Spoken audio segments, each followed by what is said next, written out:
For over 60 years, the world has been haunted by a single, devastating question. What really happened to Marilyn Monroe on that fateful night of August 4, 1962? The official story of suicide has never satisfied those who knew her best. And now, after decades of buried evidence, silenced witnesses, and political cover-ups, the terrifying truth is finally emerging. What you're about to discover will shatter everything you thought you knew about Hollywood's most beloved icon and reveal a conspiracy so dark, so powerful, that it reaches the very heart of American power itself. In the summer of 1962, Marilyn Monroe wasn't just America's sweetheart, she was a woman carrying secrets that could topple governments. Born Norma Jean Mortensen in a charity ward, she had clawed her way from foster homes and factory floors to become the most photographed woman in the world. But behind the breathy voice and platinum curls lay a razor-sharp intelligence that few ever recognized. Those who worked closest to Monroe knew she possessed an almost photographic memory, absorbing conversations, dates, and details with startling accuracy. Director Billy Wilder once remarked that she could recite entire scenes after hearing them just once, though she'd pretend to struggle with her lines for the cameras. This wasn't the ditzy blonde of public perception, this was a woman who understood exactly how dangerous her knowledge had become. By 1962, Monroe had spent years in the inner circles of power, from her marriage to baseball legend Joe DiMaggio, to her affair with playwright Arthur Miller during the height of McCarthyism.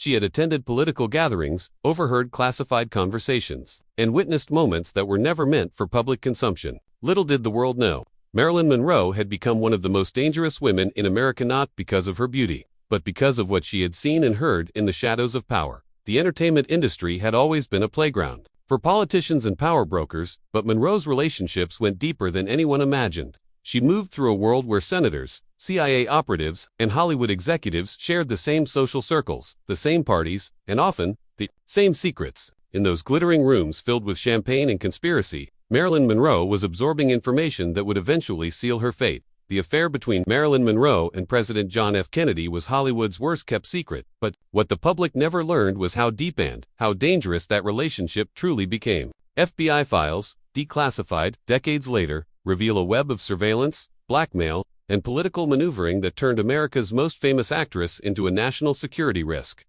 It began innocently enough at a Democratic fundraiser in 1962, where Monroe's sultry performance of Happy Birthday, Mr. President sent shockwaves through Madison Square Garden. But those closest to both Kennedy and Monroe knew the performance was merely the public face of a relationship that had been developing for months. Secret Service logs, heavily redacted but recently released, show Monroe making numerous unscheduled visits to both the White House and the Kennedy compound in Hyannisport. What made this affair truly terrifying wasn't the scandal. It was what Monroe learned during those intimate moments. Kennedy, perhaps influenced by Monroe's intoxicating presence, began sharing classified information about everything from the Bay of Pigs invasion to nuclear test sites. Former Kennedy aide Ted Sorensen, in his unpublished memoirs, wrote that the president seemed recklessly unguarded around Monroe, treating her more like a trusted advisor than a casual lover. But the most dangerous element wasn't Kennedy himself, it was his brother, Attorney General Robert Kennedy. Bobby Kennedy, initially tasked with quietly ending his brother's affair, instead found himself drawn into Monroe's orbit. Their relationship, passionate and volatile, created a triangle of power that threatened to expose not just personal indiscretions, but state secrets that could have altered the course of the Cold War. The Kennedy brothers had created their own Cuban Missile Crisis, and Marilyn Monroe was the nuclear weapon that could destroy them all.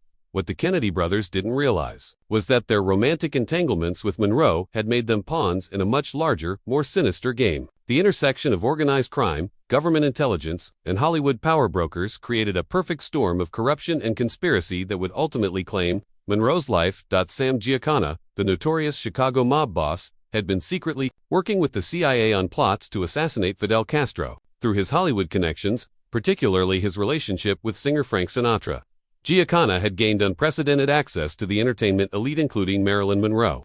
FBI surveillance transcripts reveal that Giancana saw Monroe's relationships with the Kennedy brothers as the ultimate insurance policy against government prosecution. The CIA, led by the ruthless Allen Dulles, viewed Monroe as both an asset and a threat. Her intimate access to the Kennedy administration made her invaluable for intelligence gathering. But her unpredictable behavior and growing substance abuse issues made her increasingly dangerous. Agency documents, obtained through Freedom of Information Act requests, show that Monroe was placed under constant surveillance, with agents posing as everything from hairdressers to gardeners to monitor her activities. Meanwhile, Hollywood power brokers like studio chief Jack Warner and Talent agent Lou Wasserman found themselves caught between competing interests. The mob controlled much of the entertainment industry's financing. The government regulated its content, and Monroe represented millions in potential revenue. When Monroe began talking about writing a televote book, these various factions realized they were facing an extinction-level event for their carefully constructed world of secrets and lies. The stage was set for tragedy, and Marilyn Monroe, brilliant, beautiful, and fatally naive about the forces arrayed against her, was walking directly into the crosshairs of the most powerful conspiracy in American history. In the weeks leading up to her death, those closest to Marilyn Monroe watched in horror as the vibrant star transformed into a paranoid, frightened woman who seemed to be fighting invisible enemies. What they didn't realize was that Monroe's fears were entirely justified. She was indeed under siege from forces that would stop at nothing to silence her forever. Monroe's housekeeper, Eunice Murray, later admitted in sealed testimony that the actress had become obsessed with being watched in her final weeks. Strange cars would appear outside her Brentwood home for hours at a time. Her phone calls were interrupted by odd clicking sounds and sudden mail delivery became sporadic, and Monroe suspected her correspondence was being intercepted and read before reaching her. Dr. Hyman Engelberg, Monroe's physician, noted dramatic changes in her behavior during their final sessions. She spoke in whispers, constantly looked over her shoulder, and had developed an almost pathological fear of being poisoned. She had begun preparing her own meals and refused to accept drinks from anyone. Behavior that her inner circle initially attributed to her well-documented struggles with anxiety and depression. But the most chilling evidence comes from Monroe's own words, captured in secret recordings made by private investigator Fred Otash. In those tapes, discovered decades later in a sealed storage unit, Monroe can be heard discussing dangerous secrets and expressing fear that they're going to kill me for what I know. She specifically mentions concerns about Robert Kennedy, whom she claimed had become cold and threatening. During their final encounters, the woman who had once commanded million-dollar contracts and global adoration was now trapped in a golden cage, surrounded by enemies masquerading as friends, protectors who were actually predators, and a web of conspiracies that grew tighter around her throat with each passing day. On the last day of her life, Marilyn Monroe made a series of phone calls that would later prove she had no intention of ending her own life, but rather, she was preparing to expose the truth that powerful men had killed to protect. What happened in those final hours reveals a coordinated effort to silence her that involved deception, manipulation, and ultimately, murder. The day began with Monroe's psychiatrist, Dr. Ralph Greenson, making an unexpected house call. Neighbors later reported seeing unusual activity around Monroe's home throughout the afternoon, cars arriving and departing.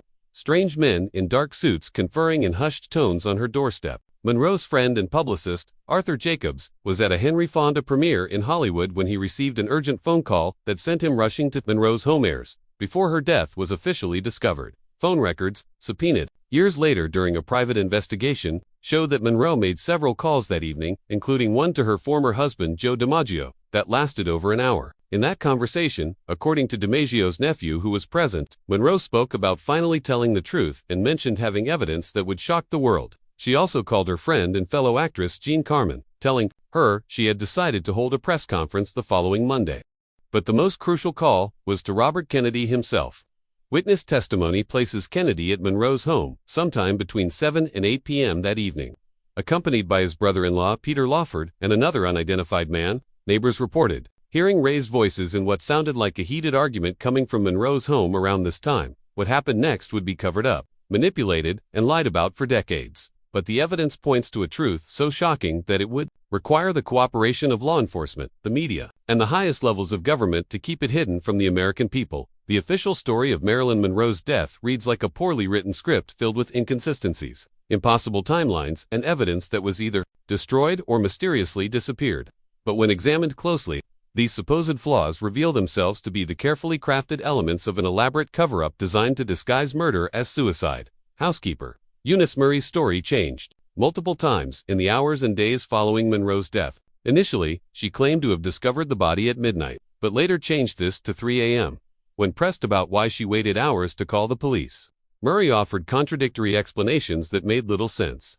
Most damning, phone records show that Murray made several calls immediately after discovering the body, but none of them were to emergency services. The physical evidence at the scene was equally troubling. Monroe was found lying face down on her bed, clutching a telephone, with bottles of pills scattered nearby. But forensic experts later noted that the positioning of the body was inconsistent with someone who had died from a drug overdose. The lack of pill residue in her stomach, combined with high concentrations of barbiturates in her blood, suggested the drugs had been administered through other means. Dr. Thomas Noguchi, who performed Monroe's autopsy, privately expressed concerns about the condition of the body and the circumstances of death. In his unpublished notes, he wrote that the evidence was more consistent with forced ingestion or injection than voluntary consumption of pills. However, political pressure from the district attorney's office forced him to rule the death a probable suicide.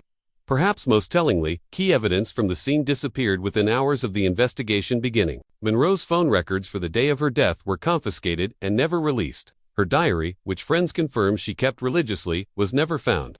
Several pill bottles that witnesses reported seeing at the scene were missing by the time police photographers documented the room. In the days and weeks following Marilyn Monroe's death, a pattern emerged that would become the template for how powerful interests deal with inconvenient witnesses: intimidation, discrediting, and, in some cases, permanent silence. Those who had seen or heard too much found themselves facing a choice between their safety and the truth. Peter Lawford, Kennedy's brother-in-law and the last person to officially speak with Monroe, became a broken man almost overnight. Friends reported that Lawford, once confident and social, became paranoid and withdrawn. He began drinking heavily and making cryptic references to knowing things that could get me killed. When private investigator Fred Otash approached Lawford about Monroe's death, Lawford reportedly broke down and said, "They'll kill me if I talk. They've already gotten to everyone else." Murray, the housekeeper, was reportedly paid a substantial sum to leave Los Angeles immediately after giving her testimony. She moved to Europe and lived in relative luxury for the rest of her life. But friends noted that she never again spoke publicly about that night. When approached by journalists years later, she would become visibly distressed and refused to discuss Monroe, saying only that some things are better left buried. More chilling were the fates of some peripheral witnesses. Journalist Dorothy Kilgallen, who had been investigating Monroe's death and claimed to have uncovered explosive information about the Kennedy connection, died suddenly and mysteriously in 1965, under circumstances remarkably similar to Monroe's own death. Her investigation notes disappeared from her home before police arrived. Private investigator Fred Otash, who had been secretly recording conversations in Monroe's home, found himself under constant surveillance after her death. His office was broken into multiple times, and he received death threats that convinced him to hide his most sensitive evidence. Before his own death in 1992, Otash confessed to friends that he had been forced to turn over most of his Monroe files to government agents who threatened his family's safety. Within hours of Monroe's death, the Kennedy political machine swung into action with military precision, demonstrating a level of organization and influence that could only come from the highest levels of government. What followed was perhaps the most comprehensive cover-up in American political history, involving federal agents, local law enforcement, media executives, and Hollywood power brokers working in unprecedented coordination. Robert Kennedy's whereabouts on the night of Monroe's death became one of the most closely guarded secrets in American politics. Official records show him in San Francisco, but witness testimony and phone records tell a different story. Hotel staff at the Beverly Hills Hotel reported seeing Kennedy in the lobby on the afternoon of August 4th, despite his supposed presence in Northern California. A Justice Department helicopter was logged as making an unauthorized flight from Los Angeles to San Francisco late that same night. The speed with which evidence was secured and controlled suggests advanced planning that went far beyond normal. Damage control. FBI agents arrived at Monroe's home before local police, taking control of the scene and removing key evidence under the authority of national security concerns. Monroe's phone records were confiscated by federal agents who claimed jurisdiction under the Communications Act, a power typically reserved for cases of espionage or treason. Media coverage of Monroe's death was carefully orchestrated from the beginning. Phone calls went out from high-level sources to newspaper editors and television executives, providing specific talking points and emphasizing the suicide narrative. Journalists who attempted to investigate deeper were reassigned or found their access to sources mysteriously cut off. The message was clear: this was the story, and deviation would not be tolerated. Perhaps most revealing was the speed with which Monroe's estate was settled and her personal effects destroyed. Items that might have contained evidence, her diary, personal correspondence, photographs, were either destroyed or disappeared entirely. The woman who had documented every aspect of her life suddenly left behind almost no personal records. From her final months, while the Kennedy administration scrambled to contain the political damage, organized crime figures found themselves in the unique position of having their interests align with those of the very government that had been pursuing them. The murder of Marilyn Monroe represented a convergence of criminal and political objectives that created the perfect crime, one where the perpetrators and the investigators were working toward the same goal. Sam Giancana had been facing increasing pressure from the Kennedy administration's war on organized crime. with Robert Kennedy personally leading the charge against the Chicago outfit, but Monroe's relationships with both Kennedy brothers gave Giancana unprecedented leverage. Through wiretaps and surveillance of his own, Giancana possessed detailed knowledge of the Kennedy brothers, indiscretions that could have ended both of their careers and destroyed the Democratic Party.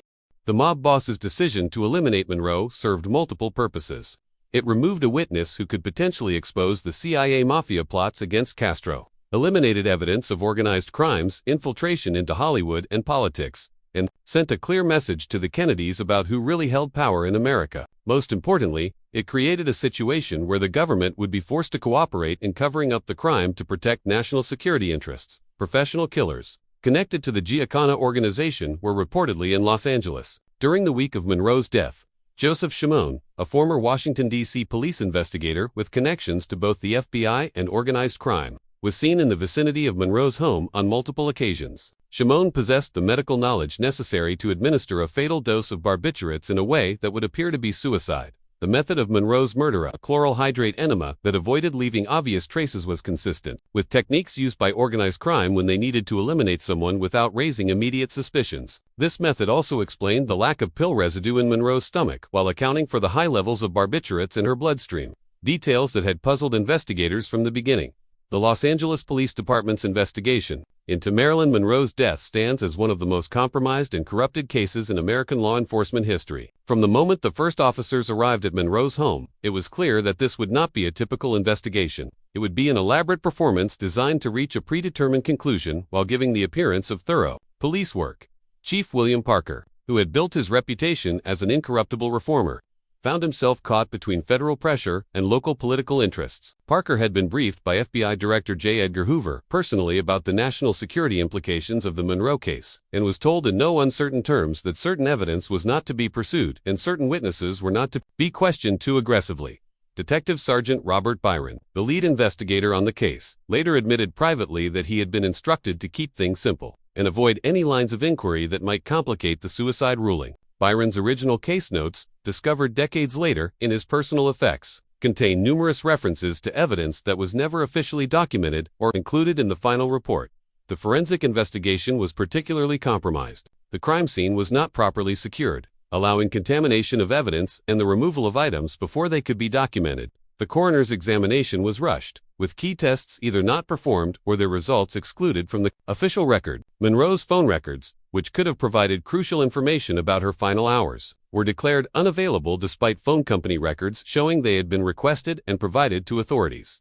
Most damning was the treatment of witness testimony. Statements that contradicted the suicide narrative were either excluded from the official record or heavily edited to remove problematic details. Witnesses who insisted on providing testimony that supported alternative theories found themselves facing intimidation from both official and unofficial sources. Dr. Thomas Noguchi's autopsy of Marilyn Monroe uncovered physical evidence that should have led to a murder investigation, but instead became another element in the elaborate cover-up that protected the real killers. Noguchi, known for his meticulous attention to detail and unwillingness to bow to political pressure, found himself in an impossible position when his scientific findings contradicted the official narrative. The autopsy revealed that Monroe had consumed a massive dose of nembutyl and chloral hydrate, but the distribution of these drugs in her system was inconsistent with oral ingestion. The lack of residue in her stomach, combined with the high concentration of drugs in her liver and blood, suggested that the barbiturates had been administered rectally, a method that would require medical knowledge and would be virtually impossible for Monroe to have performed on herself. Noguchi also discovered evidence of recent physical trauma that had not been noted at the scene. Monroe had suffered injuries to her arms and legs that were consistent with being forcibly restrained,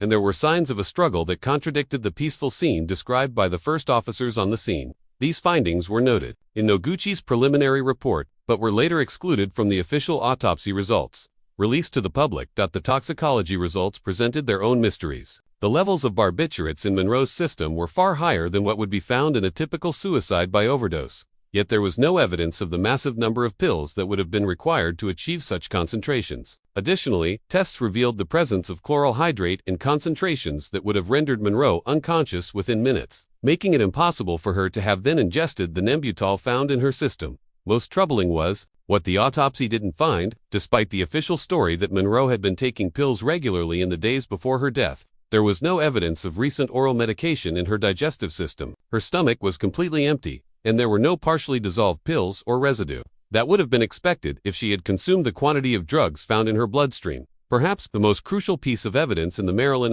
Monroe case was also the most elusive, her personal diary, which friends and associates confirmed she kept religiously, and which disappeared completely in the hours after her death. This diary, according to those who had seen it, contained detailed accounts of her relationships with the Kennedy brothers, records of conversations about government secrets, and potentially explosive information about organized crime connections to the highest levels of American politics. Monroe's friend and masseur Ralph Roberts later testified that he had seen the diary multiple times during visits to her home in the weeks before her death. Roberts described it as a red leather journal in which Monroe wrote almost every day, documenting not just her personal thoughts but also detailed accounts of conversations with political figures. Roberts specifically recalled Monroe showing him entries about her conversations with Robert Kennedy regarding Cuba and what she called the mob situation. Photographer William Woodfield, who had worked with Monroe on several occasions, reported that she had told him she was keeping records of her relationships with powerful men because she felt they might try to throw her away when she became inconvenient. Monroe had specifically mentioned that she had written down details of conversations with both Kennedy brothers that could bring down the government if they ever became public. The diary's disappearance was orchestrated with military precision. According to housekeeper Eunice Murray, federal agents arrived at Monroe's home within hours of the discovery of her body and conducted a thorough search of the premises. Murray later described watching as agents removed boxes of papers and personal items, including what appeared to be Monroe's journal. These agents claimed authority under national security provisions and provided no inventory of what was taken. Years later, investigative journalist Anthony Summers uncovered evidence that Monroe's diary had been secretly photographed before her death by private investigator Fred Otash, who was conducting surveillance on behalf of unknown clients. Otash claimed to possess copies of key pages that documented Monroe's knowledge of CIA operations, organized crime connections to government officials, and specific details about the Kennedy brothers' personal and political vulnerabilities. Murder of Marilyn Monroe succeeded not because of the skill of her killers, but because every major institution that should have sought justice instead had compelling reasons to maintain the cover-up. The convergence of political, criminal, and entertainment industry interests created a perfect storm of silence that protected the truth for decades. The Kennedy administration faced the potential collapse of both John and Robert Kennedy's political careers if Monroe's knowledge of their affairs and classified information sharing became public. With the Cold War at its height and the Cuban Missile Crisis looming, the exposure of such security breaches could have undermined American credibility and potentially altered the balance of world power. The administration's survival depended on Monroe's silence, making her elimination a matter of national security. Organized crime figures like Sam Giancana found themselves in the unprecedented position of having their interests align with those of the federal government. Giancana possessed detailed knowledge of CIA mafia collaboration and plots against Fidel Castro, information that could have exposed the illegal cooperation between criminal organizations and American intelligence services. Monroe's death eliminated a potential witness while giving Giancana leverage over the Kennedys that would protect his organization from prosecution. Hollywood's power structure, built on carefully maintained public images and hidden scandals, could not afford the exposure of its deep connections to both organized crime and political corruption. Studio executives, talent agents, and entertainment lawyers had facilitated the relationships and covered up the indiscretions that made Monroe so dangerous. Her tell-all book would have revealed a system of corruption that reached from mob-controlled unions to CIA-funded productions. Even law enforcement agencies found themselves compromised by conflicting loyalties and competing jurisdictions. The FBI was simultaneously investigating organized crime while cooperating with the same criminals in foreign operations. The LAPD was caught between federal pressure and local political considerations. Every agency that should have protected Monroe instead had reasons to ensure her silence. The successful cover-up of Marilyn Monroe's murder established a template for how powerful interests could manipulate public perception, control media narratives, and eliminate threats to their authority. The techniques perfected in the Monroe case would be refined and repeated throughout the turbulent decade of the 1960s, fundamentally altering the relationship between government, media, and truth in American society. The coordination between federal agencies, local law enforcement, and private interests demonstrated in the Monroe case became the model for handling subsequent political crises. The same networks of influence, the same methods of evidence suppression, and the same strategies for witness intimidation would be employed in cases ranging from the assassination of President Kennedy to the Watergate scandal. The Monroe cover-up proved that with sufficient power and coordination, even the most high-profile crimes could be successfully concealed from public scrutiny. Media complicity in the Monroe cover-up established new boundaries for journalism and created a culture of self-censorship that would persist for decades. Publishers and broadcast executives learned that certain stories would result in lost access, canceled advertising, and regulatory retaliation. The lesson was clear: cooperation with official narratives would be rewarded, while independent investigation would be punished. This shift fundamentally altered the role of journalism from watchdog to lapdog. The legal system's failure in the Monroe case demonstrated how political pressure could compromise forensic science, detective work, and judicial proceedings. Coroners learned to avoid findings that contradicted official narratives. Police investigators understood which leads not to follow, and prosecutors discovered that certain cases would never reach trial regardless of evidence. Justice became subordinate to political necessity. Perhaps most significantly, the Monroe murder proved that American organized crime had evolved beyond traditional illegal activities into a shadow partner of government intelligence services. The successful collaboration between the mob and the CIA in eliminating Monroe established precedents that would shape covert operations throughout the Cold War era and beyond. Decades after Marilyn Monroe's death, a combination of Freedom of Information Act releases, deathbed confessions, and investigative journalism began to piece together the terrifying truth that had been hidden for so long. The evidence that emerged painted a picture of conspiracy and murder that exceeded even the wildest speculation of Monroe's death, revealing a crime so audacious and far-reaching that it required the cooperation of the highest levels of American government to conceal. In 1982, the Los Angeles District Attorney's Office conducted a secret review of the Monroe case after new evidence emerged suggesting she had been murdered. The review, led by prosecutor John Vandekamp, concluded that Monroe had likely been killed, but that prosecution would be impossible due to the destruction of evidence and the deaths of key witnesses. The review's findings were kept classified for another 20 years, released only after persistent legal challenges forced their disclosure. Former CIA operative Robert Mayhew, in his 1992 memoir, they admitted that the agency had maintained extensive surveillance of Monroe in the months before her death and had been deeply concerned about her relationship with the Kennedy brothers. Mayhew stopped short of admitting CIA involvement in Monroe's death, but his revelations confirmed that the agency viewed her as a significant security threat who needed to be neutralized.